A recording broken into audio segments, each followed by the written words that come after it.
ಬೆಂಗಳೂರು ನಗರದ ಹೃದಯ ಭಾಗದಲ್ಲಿ ನೆಲೆಸಿರುವ ದಯಾನಂದ ನಗರ ಶ್ರೀ ಕರಿಮಾರಿಯಮ್ಮ ದೇವಿಯ ದೇವಾಲಯ ಇಂದು ಭಕ್ತಿಭಾವದ ಅಲೆಗಳಲ್ಲಿ ಮುಳುಗಿದೆ.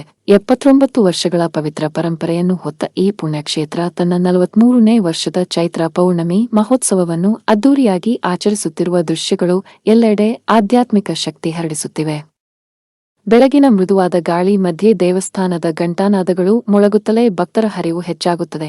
ಅಮ್ಮನ ಕೃಪೆಗೆ ತಲೆಬಾಗುವ ಸಾವಿರಾರು ಭಕ್ತರು ತಮ್ಮ ಮನಸ್ಸಿನ ಆಶೆಗಳೊಂದಿಗೆ ದೇವಾಲಯದ ಆವರಣವನ್ನು ತುಂಬಿಸುತ್ತಾರೆ. ಇದು ಕೇವಲ ಜಾತ್ರೆ ಅಲ್ಲ, ಇದು ಭಕ್ತಿ ಭಾವನೆಗಳ ಸಂಗಮ, ಇದು ಸಂಪ್ರದಾಯದ ಸಂಭ್ರಮ. ಈ ಮಹೋತ್ಸವದ ಪ್ರಮುಖ ಆಕರ್ಷಣೆಯಾಗಿರುವ ಹಾಲಿನ ಕೊಡ ಮತ್ತು ಅಗ್ನಿಕುಂಡಗಳ ಮೆರವಣಿಗೆ ಬೆಳಿಗ್ಗೆ 10 ಗಂಟೆಗೆ ಶುರುವಾಗುತ್ತದೆ. ದೇವಾಲಯದಿಂದ ಆರಂಭವಾದ ಈ ದಿವ್ಯ ಮೆರವಣಿಗೆ ಪ್ರಕಾಶ್ ನಗರ 1ನೇ ಮುಖ್ಯ ರಸ್ತೆ, 2ನೇ ಮುಖ್ಯ ರಸ್ತೆ, 4ನೇ ಮುಖ್ಯ ರಸ್ತೆ ಮೂಲಕ ಸಾಗುತ್ತದೆ. ಆರ್ಜಿಐ ಕಾಲೋನಿ, ಲಕ್ಷ್ಮೀ ನಾರಾಯಣಪುರ, ಶ್ರೀರಾಂಪುರ ಆರಕ್ಷಕ ಠಾಣೆ ರಸ್ತೆ, ಸಾಯಿಬಾಬಾ ನಗರ, ಕಾಳಪ್ಪ ಬ್ಲಾಕ್, ಗಣೇಶ ದೇವಸ್ಥಾನ ಮಾರ್ಗವಾಗಿ ಸಾಗುವ ಈ ಮೆರವಣಿಗೆ ಭಕ್ತಿ ಶ್ರದ್ಧೆಗಳ ಮಹಾಪ್ರವಾಹವಾಗಿ ಮಾರ್ಪಡುತ್ತದೆ. ಭಕ್ತರು ತಮ್ಮ ಕೈಗಳಲ್ಲಿ ಹಾಲಿನ ಕೊಡಗಳನ್ನು ಹೊತ್ತು ಸಾಗುವ ದೃಶ್ಯಗಳು ನಂಬಿಕೆಯ ಪ್ರತೀಕವಾಗಿವೆ. ಕೆಲವರು ಅಗ್ನಿಕುಂಡಗಳಲ್ಲಿ ನಡೆದು ತಮ್ಮ ಭಕ್ತಿಯನ್ನು ಸಾಬೀತುಪಡಿಸುತ್ತಾರೆ. ಪ್ರತಿ ಹೆಜ್ಜೆಯಲ್ಲೂ ಅಮ್ಮನ ಹೆಸರು ಘೋಷಣೆಗಳು ಮೊಳಗುತ್ತವೆ. ಡೋಲು ಕುಣಿತ ನಾದಗಳು ಮೆರವಣಿಗೆಗೆ ಮತ್ತಷ್ಟು ಉತ್ಸಾಹ ತುಂಬುತ್ತವೆ. ಮಹಿಳೆಯರು, ಮಕ್ಕಳು, ಹಿರಿಯರು ಎಲ್ಲರೂ ಒಂದೇ ಶ್ರದ್ಧೆಯಿಂದ ಈ ಜಾತ್ರೆಯಲ್ಲಿ ಪಾಲ್ಗೊಳ್ಳುತ್ತಾರೆ. ತಮ್ಮ ಕೈಯಲ್ಲಿ ಹಾಲಿನ ಕೊಡ ಹಿಡಿದು ಅಮ್ಮನಿಗೆ ಅರ್ಪಿಸುವ ಪ್ರತಿಯೊಬ್ಬ ಭಕ್ತನ ಮುಖದಲ್ಲಿ ಭಕ್ತಿಯ ಹೊಳಪು ಕಾಣಿಸುತ್ತದೆ. ಇದು ಕೇವಲ ಆಚರಣೆ ಅಲ್ಲ, ಇದು ಜೀವಂತ ನಂಬಿಕೆಯ ಉದಾಹರಣೆ. ಮುಖ್ಯ ಅತಿಥಿಗಳಾಗಿ ಆಗಮಿಸಿದ ಆರೋಗ್ಯ ಮತ್ತು ಮಕ್ಕಳ ಕಲ್ಯಾಣ ಸಚಿವರಾದ ದಿನೇಶ್ ಗುಂಡೂರಾವ್ ಮತ್ತು ಶಾಸಕರಾದ ಸುರೇಶ್ ಕುಮಾರ್ ಅವರು ದೇವಾಲಯಕ್ಕೆ ಭೇಟಿ ನೀಡಿ ಅಮ್ಮನಿಗೆ ಹಾಲಿನ ಅಭಿಷೇಕ ಮಾಡುತ್ತಾರೆ. ಅವರೊಂದಿಗೆ ಸ್ಥಳೀಯ ಮುಖಂಡರು ಸಹ ಭಾಗವಹಿಸಿ ದೇವಿಯ ಆಶೀರ್ವಾದ ಪಡೆಯುತ್ತಾರೆ. ಇದರಿಂದ ಈ ಜಾತ್ರೆಗೆ ಇನ್ನಷ್ಟು ಗೌರವ ಹೆಚ್ಚುತ್ತದೆ. ಸುಮಾರು 5,000ಕ್ಕೂ ಹೆಚ್ಚು ಭಕ್ತರು ದೇವರ ದರ್ಶನ ಪಡೆದು ಆತ್ಮಸಂತೃಪ್ತಿಯನ್ನು ಅನುಭವಿಸುತ್ತಾರೆ. ಪ್ರತಿ ಭಕ್ತನಿಗೂ ಅನ್ನದಾನ ವ್ಯವಸ್ಥೆ ಮಾಡಲಾಗಿದ್ದು, ಸೇವೆಯ ಸಾರ್ಥಕತೆಯನ್ನು ತೋರಿಸುತ್ತದೆ. ಅನ್ನದಾನದಲ್ಲಿ ಭಾಗವಹಿಸುವ ಪ್ರತಿಯೊಬ್ಬರೂ ಸಮಾನತೆಯ ಸಂದೇಶವನ್ನು ಸಾರುತ್ತಾರೆ. ಈ 43ನೇ ವರ್ಷದ ಚೈತ್ರ ಪೌರ್ಣಮಿ ಮಹೋತ್ಸವ ದಯಾನಂದ ನಗರ ಶ್ರೀ ಕರಿಮಾರಿಯಮ್ಮ ದೇವಿಯ ಕೃಪೆಯಿಂದ ಭಕ್ತರ ಮನದಲ್ಲಿ ಅಚ್ಚಳಿಯದ ನೆನಪಾಗಿ ಉಳಿಯುತ್ತದೆ. ಸಂಪ್ರದಾಯ, ಸಂಸ್ಕೃತಿ ಮತ್ತು ಭಕ್ತಿ ಒಂದಾಗಿ ಸೇರಿದ ಈ ಜಾತ್ರೆ ಮುಂದಿನ ಪೀಳಿಗೆಗೂ ಪ್ರೇರಣೆ ನೀಡುತ್ತದೆ. ಇದು ಭಕ್ತಿಯ ಶಕ್ತಿ, ಇದು ಸಂಸ್ಕೃತಿಯ ಘನತೆ, ಇದು ಬೆಂಗಳೂರಿನ ಆಧ್ಯಾತ್ಮಿಕ ಚೈತನ್ಯದ ಪ್ರತಿಬಿಂಬ.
ವರ್ಷದ ನಮ್ಮ ಹಾಲು ಕೊಡವನ್ನು ಬೆಂಕಿಗೆ ಫೈರ್ ಪದೆಯನ್ನು ಸ್ಥೂಲವನ್ನು ಹಾಕ್ತಾ ಇದ್ದೆ. ನಾವು 43 ವರ್ಷದ ಯಶಸ್ವಿಯಾಗಿ ನಡೆಸ್ತಾ ಇದ್ದೀವಿ. ಪ್ರತಿಯೊಂದು ದೇವಸ್ಥಾನ ಒಳಗೆ ಅರ್ಚಕರು ಬಂದು ಹಾಕ್ತಾ ಇದ್ದಾರೆ ಹಾಲುಗಳನ್ನ. ಈಗ ಬಂದು ಯಾರು ಭಕ್ತಾದಿಯರಿಗೆ ಕಂಗನ ಕಟ್ಟಿ ನಾವು ಬಂದು ಗರ್ಭಗುಡಿಗಳಿಗೆ ಅಲೋ ಮಾಡಿ ಆ ಹಾಲು ಕೊಡವನ್ನು ಡೈರೆಕ್ಟಾಗಿ ದೇವರ ಸೇವೆ ಅವರು ಇರಬೇಕಂತ ಹೇಳ್ಬಿಟ್ಟು ವರ್ಷಕ್ಕೆ ಒಂದು ಸತಿ ಪ್ರತಿಯೊಂದು ಮೂಲಿಗೆಯಿಂದ ನಾವು ಗರ್ಭಗುಡಿಗೆ ಎಲ್ಲ ಮೂಲಿಗೆಯನ್ನು ತಪ್ಪಿಸಿ ಯಾರಿಗೂ ಏನು ಆಗಬಾರ್ದು ಮತ್ತು ಭಕ್ತಾದಿಗಳಿಗೆ ಏನು ತೊಂದರೆ ಆಗಬಾರ್ದು ಅಂತ ಹೇಳ್ಬಿಟ್ಟು ಇಂಥ ಒಂದು ನಿರ್ಧಾರ ತಗೊಂಡಿದ್ದೀವಿ. ಶ್ರೀ ಕರ್ಮಾರಯಮ್ಮ ಟ್ರಸ್ಟ್ ಸಾರ್ವಾಗಿಂದ ಅರ್ಪಣೆಯನ್ನು ತಗೊಳ್ತೀವಿ. ಶ್ರೀ ಕರ್ಮಾರಯಮ್ಮ ದೇವರ ಆಶೀರ್ವಾದ ಕೊಡಿ ಸರ್. ದಯಾನಂದ ನಗರ 43ನೇ ವರ್ಷದ ಇದು ಮ್ಯಾಕ್ಸಿಮಮ್ ಒಂದು 15,000 ಜನ ಸೇರ್ತಾ ಇರೋದೆ. ನಾವು ಹಾಲು ಕೂಡ ಮಾತ್ರ ನಾವು ಕಡಿಮೆ ಅಂದ್ರೂ 5,000 ಜನಗೆ ಬಂದು ಗರ್ಭಗುಡಿಯವರು ಅಲೋ ಮಾಡ್ತೀವಿ. ದಯವಿಟ್ಟು ಭಕ್ತಾದಿಗಳು ಸಹಕರಿಸ್ಬೇಕು ನಮಗೆ. ಯಾಕಂದರೆ ಚಿಕ್ಕ ಗರ್ಭಗುಡಿ ಕೆಲವು ಜಾಗಗಳಿಗೆ ಸಹಕರಿಸ್ಬಿಟ್ಟು ಮೆತ್ತಗೆ ಬಂದು ನೀವು ಹಾಲು ಕೊಡೋವನ್ನು ದೇವರ ಭಕ್ತಿಯಿಂದ ನೀವು ಅರ್ಪಣೆಯನ್ನು ಮಾಡಿ. ಬೆಂಗಳೂರು ನಗರದ ಸುಪ್ರಸಿದ್ಧ ಪುಣ್ಯಕ್ಷೇತ್ರಗಳಲ್ಲಿ ಒಂದಾದ ಈ ದಯಾನಗರ ಶ್ರೀ ಕರ್ಮಾರಮ್ಮ ದೇವಾಲಯ ಸುಮಾರು 79 ವರ್ಷದ ಇತಿಹಾಸ ಉಳ್ಳಂಥದ್ದು. ಬರೀ ಖಾಲಿ ಜಾಗ ಇದ್ದಾಗ ಇಲ್ಲಿ ಯಾವುದೇ ಮನೆ ಏನೋ ಇರಲಿಲ್ಲ, ವಸತಿ ಪ್ರದೇಶ ಇಲ್ಲದೆ ಇದ್ದಾಗ ನಿರ್ಜನ ಪ್ರದೇಶದಲ್ಲಿ ದೊಡ್ಡದಾಗಿ ಒಂದು ಹುತ್ತ ಕಾಣಿಸ್ಕೊಂಡು ಇಲ್ಲಿ ಜನ ಬಂದು ನೆಲೆಸೋದಕ್ಕೆ ಶುರು ಮಾಡಿದರು. ಜನ ಯಾವಾಗ ಬಂದು ಮನೆಗಳು ಕಟ್ಟೋದಕ್ಕೆ ಶುರು ಆದರೂ ಒಬ್ಬೊಬ್ಬರೇ ಅಂತ ನೋಡಿದರು. ಆ ಹುತ್ತದಿಂದ ಬಂದಂಥ ಸರ್ಪ ನಾಗದೇವತೆಯನ್ನು ನೋಡಿ ಜನ ದಿನ ಪೂಜೆ ಮಾಡೋದಕ್ಕೆ ಶುರುವಾಗಿ ಆ ಹುತ್ತದ ಪಕ್ಕದಲ್ಲಿ ಒಂದೇ ಒಂದು ಕಲ್ಲನ್ನು ಇಟ್ಟು ಪೂಜೆ ಮಾಡೋದಕ್ಕೆ ಪ್ರಾರಂಭ ಮಾಡಿದರು. ಹಾಗೆ 2 ಕಲ್ಲು 3 ಕಲ್ಲು ಹಾಗೆ ದಿನ ಬೆಳೀತಾ ಹೋಯಿತು. ಹಾಗೆ ವಸತಿ ಪ್ರದೇಶವಾಯಿತು. ಇದು ಎಲ್ಲ ಜನ ಬಂದು ಮನೆಗಳನ್ನು ಕಟ್ಟಿಕೊಂಡು ವಾಸ ಶುರು ಮಾಡಿದರು. ಈಗ ಸುಮಾರು 79 ವರ್ಷ ಆಗಿದೆ. ಇದರ ನಮಗೆ ತಿಳಿದಂಗೆ ನಮ್ಮ ತಂದೆಯವರು, ಚಿಕ್ಕಪ್ಪವರು, ಹೀಗೆ ಎಲ್ಲ ನಮ್ಮ ಹಿರಿಯರು ಹೇಳಿದ್ದನ್ನು ನಾನು ಮತ್ತೆ ನಿಮ್ಗೆ ಹೇಳ್ತಾ ಇದ್ದೀನಿ. ನನಗೇನು ಕೂಡ 70 ವರ್ಷ ವಯಸ್ಸಾಯಿತು. ನನಗೆ ಹಿಂದಿದ್ದವ್ರು ಹೇಳಿದ್ದನ್ನು ನಾನು ಅದನ್ನು ಹೇಳ್ತಾ ಇದ್ದೀನಿ. ಅದಲ್ಲದೆ 42 ವರ್ಷದ ಹಿಂದೆ ಈ ಕಡೆ ಚೈತ್ರ ಪೌರ್ಣಮಿ ಅನ್ನೋ ಉತ್ಸವವನ್ನು ಅಮ್ಮನವರಿಗೆ ಹಾಲನ್ನು ಅಭಿಷೇಕ ಮಾಡಿ ಸ್ವತಃ ದೇವರಿಗೆ ಅವರವರಿಗೆ ಅಭಿಷೇಕ ಭಕ್ತಾದಿಗಳೇ ನೇರವಾಗಿ ಒಂದು ಅಭಿಷೇಕ ಮಾಡುವಂಥ ಒಂದು ಅವಕಾಶವನ್ನು ಕಲ್ಪಿಸ್ಕೊಟ್ಟಿವಿ.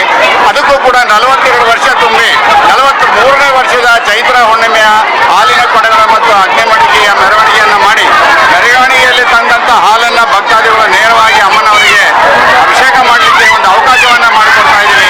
ಇಲ್ಲಿ ಬಂದಂಥ ಈ ದೇವತೆ ಎಲ್ಲ ಭಕ್ತಾದಿಗಳು ಒಳ್ಳೆಯ ಆಶೀರ್ವಾದವನ್ನು ಕೊಟ್ಟು ಅವರ ಬೇಡಿಕೆಗಳನ್ನು ಅರಿಕೆಗಳನ್ನು ತೀರಿಸ್ತಾ ಇದ್ದಾರೆ. ಈ ಒಂದು ಉತ್ಸವವು ಈ ಬಡಾವಣೆ ಮಾತ್ರ ಅಲ್ಲ, ಹೊರದೇಶದಿಂದ ಕೂಡ ಬಂದು ಇಲ್ಲಿ ಒಂದು ಅರಿಕೆಯನ್ನು ತೀರಿಸೋದೇ ಒಂದೇ ಉದ್ದೇಶ ಈ ಚೈತ್ರ ಪೂರ್ಣಿಮೆ ಉದ್ದೇಶ.